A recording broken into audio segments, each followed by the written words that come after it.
la fédération ivoirienne de football est en train de mettre des trucs en place, des projets marketing. D'accord. Les stades se remplissent.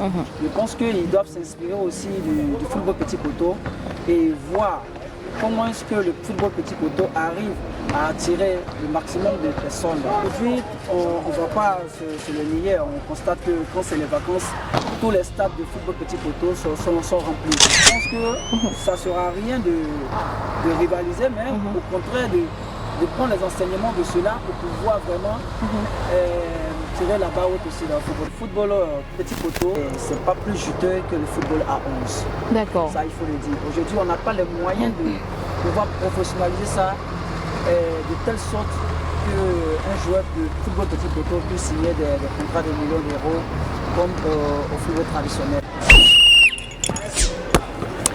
C'est dans les faits le sport national en Côte d'Ivoire. Les petits poteaux, comme cela s'appelle ici, est une variété de football qui attire les amateurs de tout âge. À l'origine, le football petit poteau se jouait uniquement dans le sable tchan-tchan, en langue malinké, avec de briques utilisées comme des poteaux. Aujourd'hui, le petit poteau se déplace en salle pour se jouer sur des parquets avec de l'animation artistique, du spectacle et des jeux. Ce sport tend à se moderniser, voire se professionnaliser. Zoom sur un sport en plein essor. Football petit poteau, un sport révolutionné en pleine ascension. Merci d'être sur Alerte Info News. J'espère que vous allez bien. Aujourd'hui, nous recevons le footballeur international ivoirien Ibrahim Diarra-Souba Sagnol. Il est initiateur et promoteur du tournoi Petit Poteau Baby Champions League. Bienvenue si vous nous rejoignez. N'oubliez pas de liker, de partager, de vous abonner. Et c'est tout un plaisir d'être encore avec vous. Merci de votre aimable fidélité. Comme je l'ai dit, aujourd'hui, nous parlerons du football petit poteau avec l'international ivoirien, le footballeur Ibrahim Sagnol, qui va nous rejoindre sur ce terrain. Ibrahim, merci d'être là. J'espère que tu vas bien, super bien. C'est un plaisir. Hein? Merci, le plaisir partagé. Oui, ça va, ta carrière, c'est bon, c'est top. Hein? Oui, ça va bien par la grâce de Dieu. Là, je reviens d'une blessure. D'accord, tu te remets progressivement. À l'épaule, tu l'avais dit, hein, justement. Alors, comme je l'ai dit, aujourd'hui, nous parlerons du football petit poteau, mais on se demande bien pourquoi ce type de football traîne assez de monde qui se joue justement dans les quartiers aujourd'hui avec une modernisation assez importante, se joue entre quatre murs. Pourquoi aujourd'hui ça traîne un max de personnes? Il faut dire que le football petit poteau, voilà, plus qu'un sport, c'est une culture pour les Ivoiriens. Déjà, il faut dire à la base, tout le monde a joué au quartier, au petit poteau. Ouais. Voilà, je pense que les gens se reconnaissent plus dans leurs gestes techniques qu'ils faisaient quand ils étaient tout petits. Et c'est ce qui est aujourd'hui en train d'être modernisé, qui prend vraiment une certaine dimension, voilà, une certaine dimension qui permet aujourd'hui de retrouver tout ce qui est créé autour du football petit poteau. Alors Ibrahim, le constat c'est qu'aujourd'hui, hein, contrairement au football traditionnel, le football petit poteau, comme tu l'as dit, traîne assez de monde parce qu'on se retrouve. Mais est-ce qu'il y a une différence entre ces deux types de football? Oui, déjà il y a une très grande différence. Je pense qu'au football petit poteau, nous avons plus de duels. Voilà, et plus de spectacles encore parce que le terrain il est réduit par rapport au football traditionnel. D'accord. Voilà. Comment assez de spectacles contrairement au football traditionnel? Déjà, on retrouve généralement les acteurs à un duel 1 contre 1, voilà, qui permet de voir les meilleures équipes attaquants de chaque club ou les meilleurs défenseurs de chaque club à se soumettre à des duels au fur et à mesure que le match se déroule. Donc ce qui donne encore plus de passion, contrairement au football à 11 où le terrain il est bien grand. Il faut vraiment que ça prenne le temps avant qu'on puisse avoir vraiment des 1 contre 1 tout le temps. Voilà, donc je pense que c'est la seule différence. La raison pourquoi aujourd'hui les stades sont déserts hein, en termes de... Pas forcément. Je pense que aussi que pour ne pas abuser, la fédération ivoirienne de football est en train de mettre des trucs en place, des projets marketing. D'accord. Les stades se remplissent. Je pense qu'ils doivent s'inspirer aussi du football petit poteau et voir comment est-ce que le football petit poteau arrive à attirer le maximum de personnes dans les compétitions et qu'eux aussi à leur tour ils puissent vraiment s'inspirer pour faire plus que le football petit poteau. Parce qu'aujourd'hui, on ne va pas se le nier, on constate que quand c'est les vacances, tous les stades de football petit poteau sont remplis. D'accord. Une bombe de monde, c'est vraiment craqué, les mondes sont vraiment... Oui, on l'a constaté, hein, Voilà, justement. donc, du coup, je pense que ça ne sera à rien de rivaliser, mais au contraire de prendre les enseignements de cela pour pouvoir vraiment tirer la barre haute aussi dans le football. D'accord, je me passe la balle, je te décharge un peu. Alors, on se demande bien si c'est un business assez juteux. Parce que pourquoi je le dis, hein, il y a assez de promoteurs aujourd'hui, hein, tu organises un tournoi, tu es bientôt, ou tu seras bientôt à la 4e édition. Les promoteurs aujourd'hui se lancent un peu dans l'organisation des tournois petits poteaux. Pourquoi?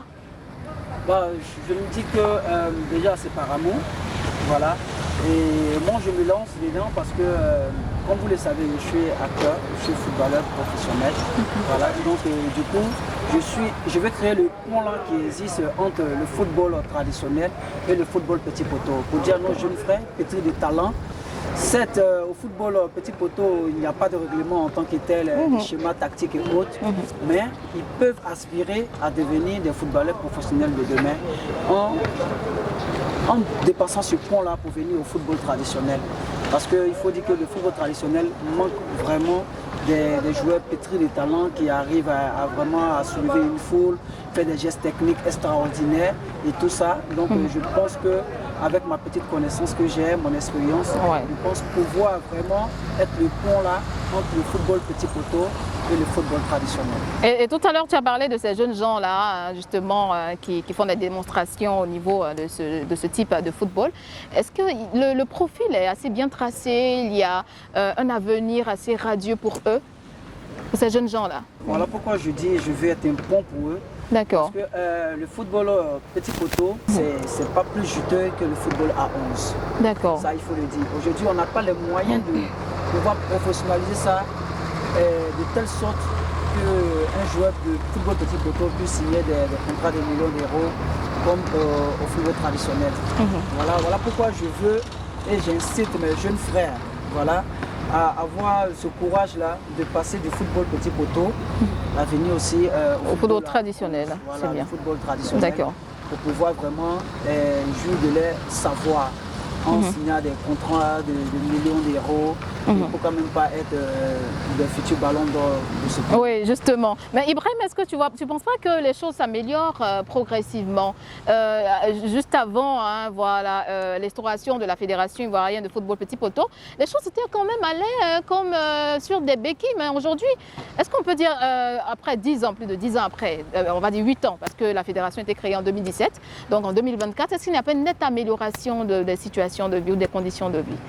Oui, disons que la fédération est venue vraiment mettre de l'ordre dans ce qui se faisait comme tournoi et autres.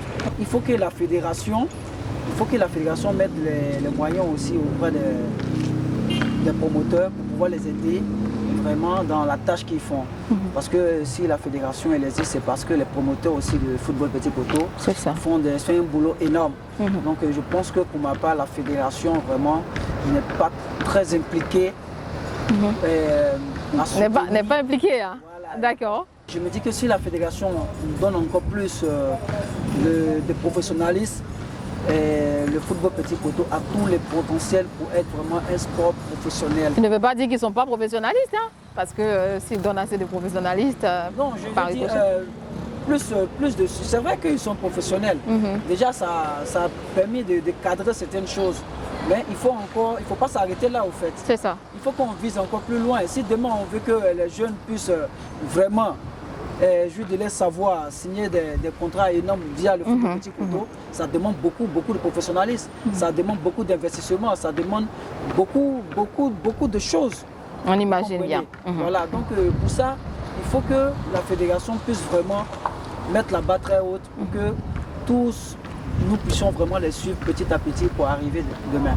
Ibrahim, est-ce que ce football a un impact sur la jeunesse ivoirienne? Le football petit poteau regorge vraiment tellement d'énergie positive que ça regroupe tout bord politique. Tout ce qui est ça n'a pas d'âge au fait pour venir assister au football petit poteau. Tu vois des vieilles personnes, tu vois des jeunes filles, tu vois des mamans, tu vois des enfants. Tout le monde se retrouve là. Pour dire que le football petit poteau, ça dégage vraiment une onde positive de solidarité, de partage, d'amour et de paix surtout. C'est vrai qu'il y a des tapages médiatiques sur justement le football petit poteau avec l'organisation du Tien-Tien avec Morrison, Goro également et puis bien d'autres, toi également, qui organisent Babi Champions League. Mais est-ce que tu penses que ce football est vraiment connu en Afrique et même à l'international d'ailleurs? En Afrique d'abord, vraiment connu. Le football, le petit poteau est connu en Afrique. Comme je le dis, déjà c'est un sport à la base pour les pauvres. Tout le monde a dans les quartiers populaires. Dans les quartiers populaires. On s'enjaillait comme on le disait là. Voilà. Comme on le disait, on s'enjaillait, on jouait, il n'y avait pas d'enjeu en tant que tel. Mais aujourd'hui, grâce à Dieu, les gens ont compris qu'on peut faire de ce sport-là, qui est une culture ivoirienne, un sport international. Voilà, on a vu les Anglais, ils ont créé le football. Aujourd'hui, c'est international. Vous comprenez? Pourquoi ne pas créer le football petit poteau et rendre ça international? Donc l'exporter, voilà, l'exporter à l'extérieur pour que les gens puissent vraiment s'imprégner de cela. Voilà. L'exemple, le Maramonde qui vient de finir il n'y a pas trop longtemps avec le Maracana. Oui, effectivement, Maracana. Voilà. Donc je me dis que c'est des trucs qu'on doit pouvoir aussi rêver grand. Voilà, on doit rêver grand pour pouvoir devenir grand. D'accord. Alors, Ibrahim, on termine là notre entretien. Ça a été un plaisir de t'avoir justement. Merci. Et puis on te retrouvera très bientôt pour parler de ton tournoi. On peut parler brièvement de ton tournoi. C'est quoi l'objectif? Babi Champions League. La Babi Champions League, il faut dire que c'est le premier tournoi intercommunal. Voilà, nous sommes bientôt à notre 4e édition. Et comme je l'ai dit tout à l'heure, la Babi Champions League, c'est un tournoi que j'organise étant footballeur professionnel international pour pouvoir créer le pont entre mes jeunes frères qui sont pétris de talent, entre le football petit poteau et le football à 11. D'accord. Tout ça là pour pouvoir égayer la jeunesse, pour pouvoir créer la cohésion sociale, et aussi vraiment le vivre ensemble, parce que c'est très important. Parce que sinon, les jeunesses sont égayées et qu'ils vivent ensemble, ils partagent l'amour, la convivialité. Ils n'auront pas le temps d'aller faire des vices et tout ça. Donc, je pense que c'est une manière pour moi de participer à, je ne dirais pas à l'éducation, mais au développement de la Côte d'Ivoire. Super. Voilà. Merci bien Dierassoba Ibrahim Sagnol, c'est bien cela, international ivoirien, promoteur, initiateur du tournoi Petit Poteau, Babi Champions League. On te retrouvera très bientôt justement pour parler du tournoi, en long et en large surtout. Une 4e édition qui promet énormément. Énormément, ça tu l'as dit. Et donc c'est tout pour cette capsule. Likez, partagez, abonnez-vous, activez la cloche de notification. Et puis laissez-moi un tout petit commentaire pour nous dire comment vous avez trouvé l'émission. Sur ce, on se retrouve très prochainement. Portez-vous bien, prenez soin de vous, de vos proches. Ici, c'est justement le football, le Petit Poteau.